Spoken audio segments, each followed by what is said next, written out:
Hey everybody, it's Stephanie from Bookshelf Banter and TwilightSeriesTheories.com.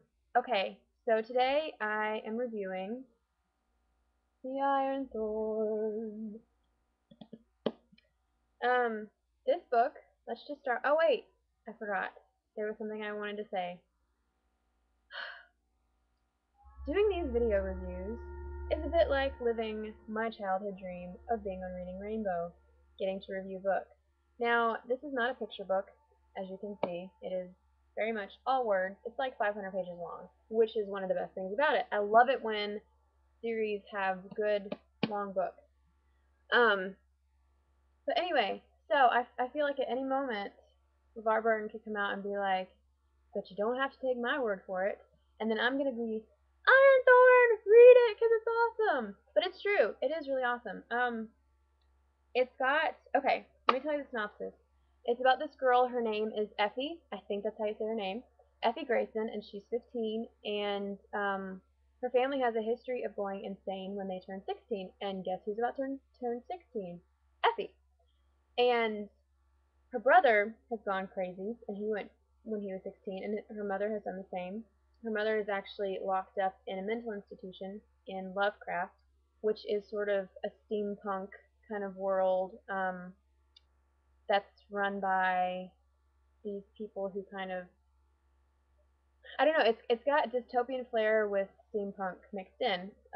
Anyway, so Effie has been receiving letters from her brother Conrad, who ran away after he went crazy because he tried to kill her. And then after that happened, he ran away.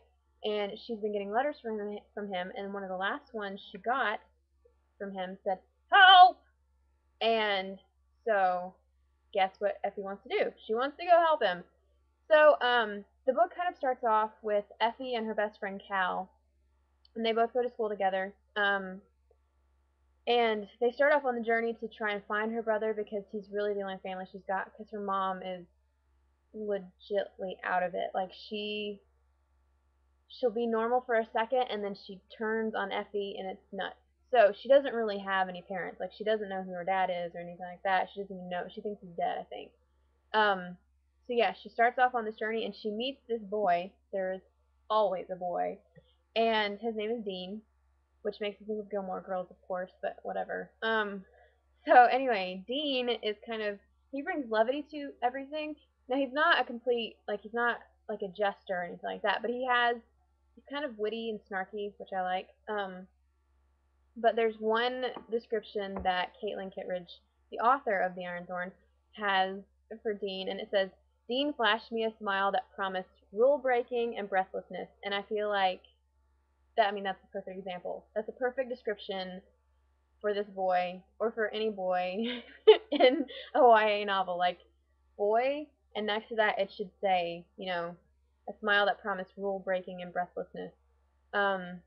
One of the things that's cool about The Iron Thorn is that it has elements of Dickens in it, and Dickens and Mark Twain, because she writes where the characters they speak with a dialect, so she writes in that manner, and that's it. I love it. Love it when people do that, because I love to do that myself. Like, I love to, when I'm typing stuff or writing people, I always like put on a weird Scottish accent when I'm typing, or not, like, anyway. Okay, so another thing that's great is that if you loved Cassandra Clare's Clockwork Angel, then I think you'll like The Iron Thorn. The description or the book synopsis doesn't really do the book justice because it's not really what you expect, and I don't want to say anything and mess up, like ruin the twist, but it's, oh goodness, it's a must read from me.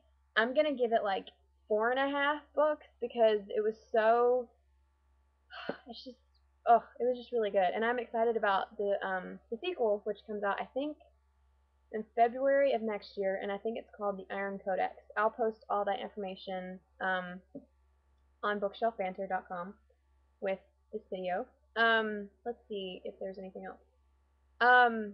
Yeah, like I can't say anything else without ruining like the awesomeness of this book, except to say that if you like steampunk, if you like, if you like historical fiction, this is not really historical fiction, but it's based in like 1950s Manhattan, or not Manhattan, Massachusetts, but it's like an alternate reality of 1950s Massachusetts. I don't know if you like that kind of stuff. If you, I mean, this book has character. Like it's this long. It's like 400 and almost 500 pages long. There is a lot of character in this, and within the first 20 pages, she gets right into the action, and that is one of my favorite things.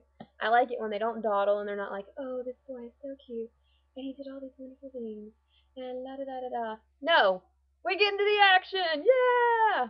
So, anyway, Caitlin Kittredge, thank you. Slow claps for your book. Oh wait, makes it slower. I really enjoyed your book, and I hope you guys check it out. And if you have read it, or if you haven't, let me know what you think.